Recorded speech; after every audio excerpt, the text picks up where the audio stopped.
Bom dia a todos.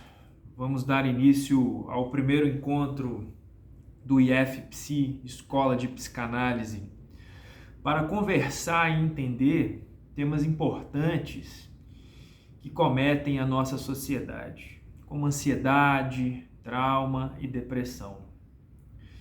E de toda maneira, sobretudo, a psicanálise transmitida como cura através da arte e do cinema, né? Vamos debater isso.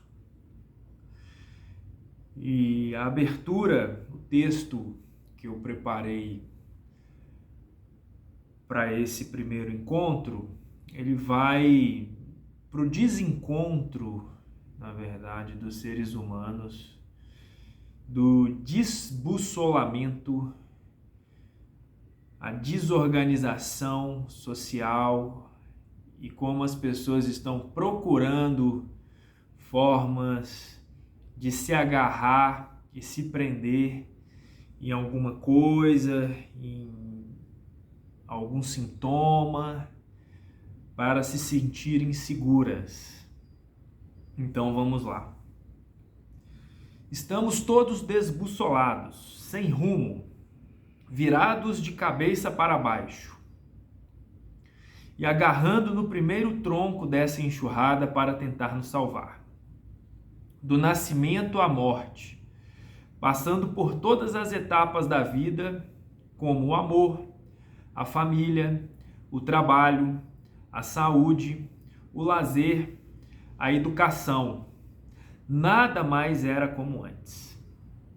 Nossos tempos pós-modernos, novo mundo, como costumo chamar, põe em evidência que, a diferença de todos os animais, nós, seres humanos, não temos um determinismo biológico que nos oriente com segurança inquebrantável.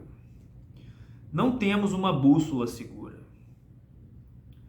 que já nascem um determinador, né, que é o instinto. Somos todos GPS, um Waze ambulantes, né? Estamos atrás sempre de um norte. Vejamos animais, por exemplo, as abelhas.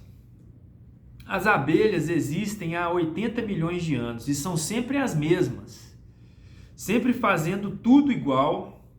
Neste tempo, toda a colmeia continua sendo composta de formas perfeitas, nunca tendo surgido uma abelha Niemeyer que tenha resolvido inovar fazendo uma curva sensual no padrão exato da sua casa. E as zebras, os pinguins e onças e porcos e borboletas sabem desde o nascimento o que devem fazer de suas vidas. A espécie humana, não por isso podemos falar em eras éticas, ou seja, épocas sucessivas que se caracterizam por um determinado comportamento coletivo. Vivemos uma abissal mudança ocasionada em especial pelo surgimento da web e da pandemia de Covid-19. O laço social, a parceria com o outro pela primeira vez em 2.800 anos, deixou de ser vertical, padronizado, hierárquico, linear, passando a ser horizontal, múltiplo, flexível, criativo, e que bom que seja assim. A primeira reação a essa flexibilização é de euforia. Euforia pela liberdade de escolha, logo seguida de medo, pela mesmíssima razão. Temos medo de tudo. Temos medo de sair, temos medo do futuro, temos medo de formar, temos medo de casar, temos medo de morrer, temos medo de viver.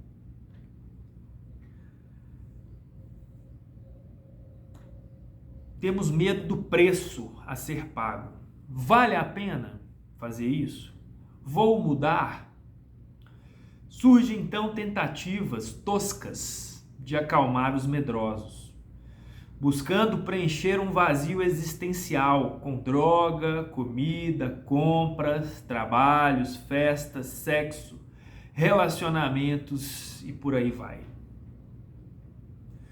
Os estereótipos socioculturais de feminilidade, por exemplo, e virilidade, estão em um processo de transformação radical.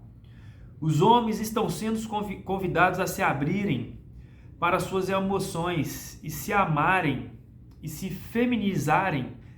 As mulheres, ao contrário, estão passando por um certo empurrão à masculinização. Em nome da igualdade legal, eles estão sendo levados a continuar dizendo eu também. Ao mesmo tempo, os homossexuais reivindicam os mesmos direitos e símbolos que os heterossexuais, como casamento e filiação. Daí uma grande instabilidade nos papéis, uma fluidez generalizada no teatro do amor, que contrasta com a fixidez de outrora, que o pai, que o padre, que a idade moderna, a religião, as leis determinavam o que era certo e o que era errado. O amor está se tornando líquido. Cada um está sendo levado a inventar o seu próprio estilo de vida, a assumir seu modo de gozo e modo de amar. A pulsão divide o sujeito e o desejo, este último se sustentando apenas pela relação que desconhece entre a divisão e um objeto que a causa. Essa é a estrutura da fantasia. Ou seja, estamos todos em busca de um ideal de um eu, vivendo uma fantasia para dar sentido à existência. Um eu que não existe, um eu perfeito, um eu criado, um eu que busca sem limites o caminho para preencher esse vazio que não se tampa, não se preenche. É claro que aqueles com quem lidamos, os pacientes, não estão satisfeitos, como se diz, com o que são. E, no entanto, sabemos que tudo que eles são, tudo que experimentam, até mesmo seus sintomas, envolve satisfação. E estão presos naquilo que faz mal, no seu gozo. A pessoa que está naquele sofrimento, na ansiedade, na depressão, no trauma, ela quer sair, mas não sabe, e ao mesmo tempo ela não quer porque ela gosta daquilo, ela goza daquela sensação porque foi a única coisa que ela aprendeu na vida. Dizia Freud em 1917, o louco é um sonhador acordado.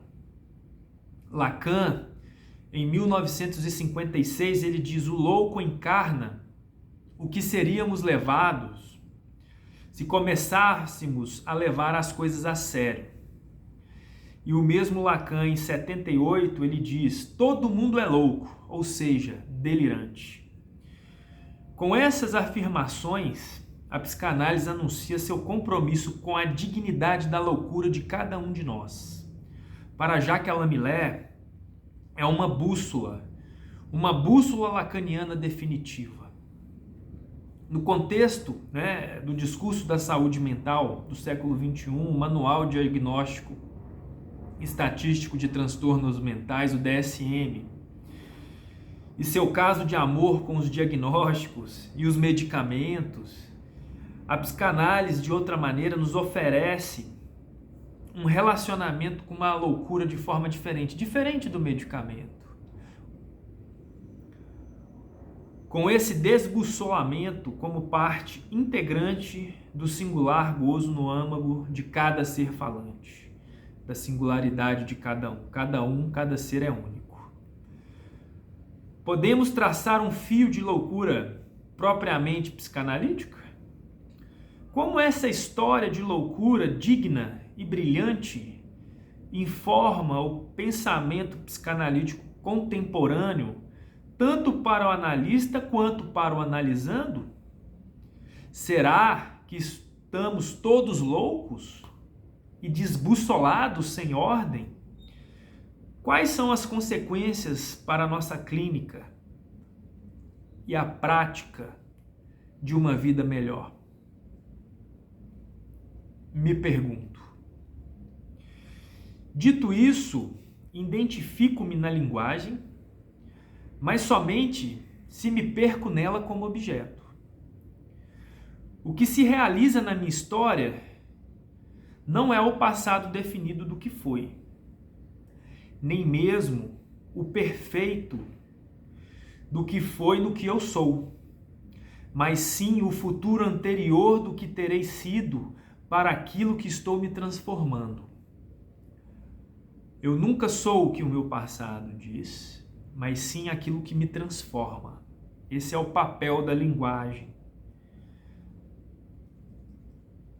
Portanto, não devemos nos assustar. Seu sintoma, como dizia Lacan, sintomas sem TH, seriam construções daquilo que você está tentando ser e não é. A possibilidade de cura é se ver como um eu real, não como o eu ideal. O eu ideal vai te levar à loucura. O eu ideal vai te levar à ansiedade. O eu ideal vai fazer você voltar nos seus traumas. E eles vão existir. O eu ideal vai te dar ansiedade para ser aquilo que você não é. O eu real, ele existe como é e tá tudo certo.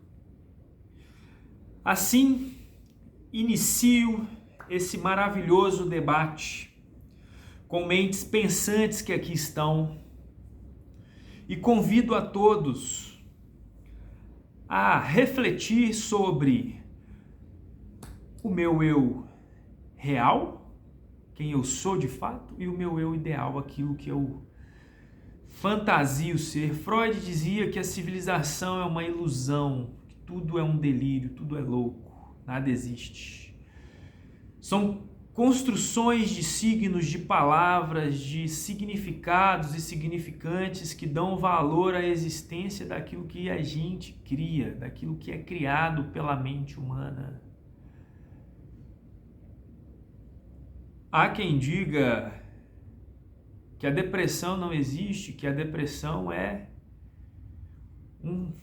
fatores de acontecimento traumáticos, de vidas, de memórias, de experiências mnemônicas, como dizia Freud, que vão se juntar e vão formar aquilo que a gente chama de depressão. O trauma nada mais nada é do que o acúmulo de memórias, o acúmulo de coisas vividas, não faladas, não traduzidas, não elaboradas de uma forma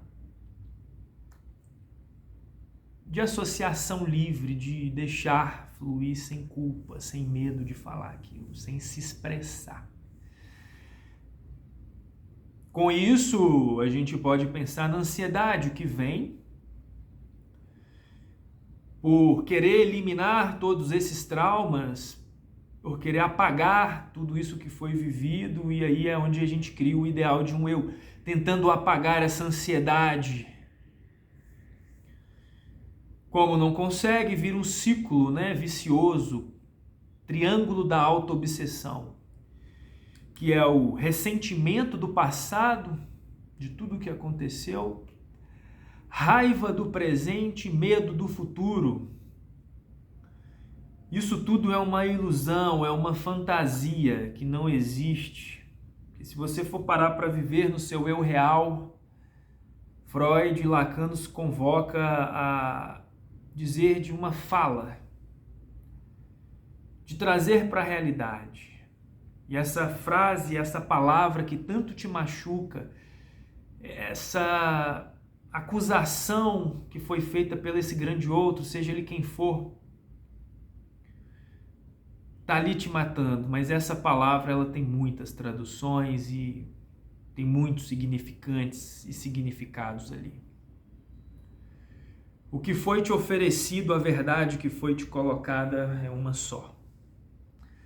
E essa verdade é a que você acredita, mas existem muitas outras. Ou seja, o que é verdade e o que é mentira. Beijo para vocês.